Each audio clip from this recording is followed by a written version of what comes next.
Okay, so here it is, the latest Sony RX100. And what I'm showing you guys today is just a teaser of those new filters that are coming out. It's a filter system that's coming out for point and shoot cameras. Now this one I have here was originally designed for the HX20V or HX9V, but it works perfectly on the RX100. The way it works is this metal ring sticks onto the front of the lens through adhesive. You can see how that looks here. Now, if you look at any point and shoot camera, they all kind of have a flat area on the front, so this system's going to work on pretty much any point and shoot camera, even though the lens retracts like this. Now again, this metal ring was designed for the smaller Sony, but it fits on the RX100, and when I'm using these filters, I don't see the inside of the filter. I'm not getting any vignetting, so it works fine for my RX100. Now, this metal ring here fits perfectly inside a groove. I don't know if you can see the groove here on the inside of this filter. So let me show you. There's magnets in here, strong magnets.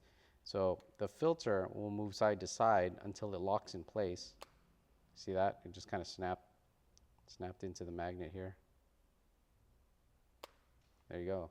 Once it's on there, it's solid. This thing is not coming off.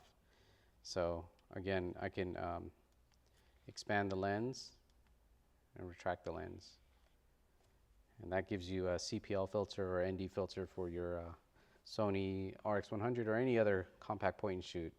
So I'll try this on the S100 as well. Now this polarizer here, in order to use it, you just really rotate the entire filter over the magnet, just like that.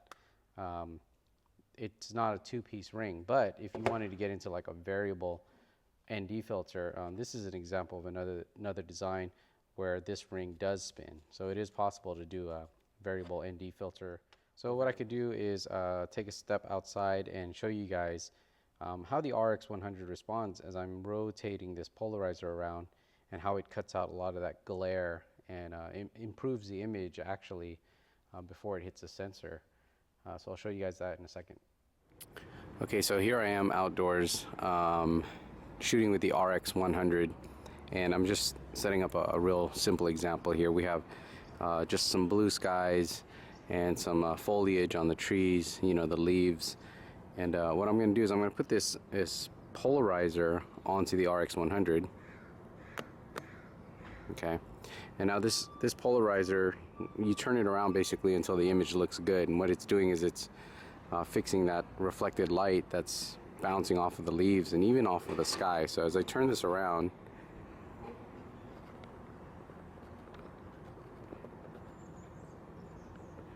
you notice that it's bringing back the blue in the skies, and it's also correcting the glare off of the leaves. So let's try that again, going the opposite direction.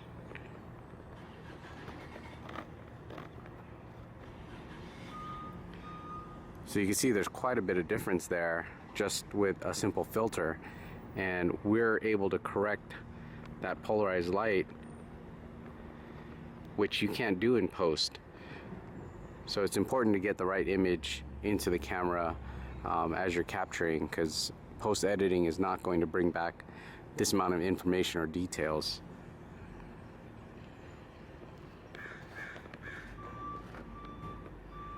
So it's before with a filter on.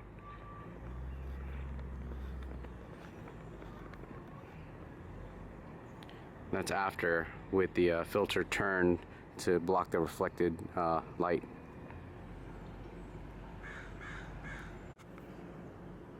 Alright, here's another simple example. We have glare coming off of the windows on the car here.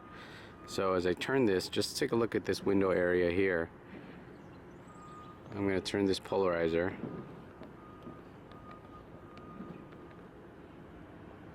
We start to cut that glare out, so we're seeing more of the car rather than all of that reflected light.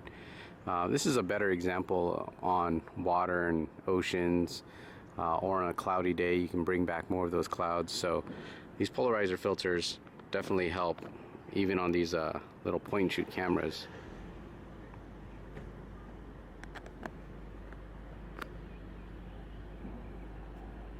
That's with the polarizer on, without, with, without.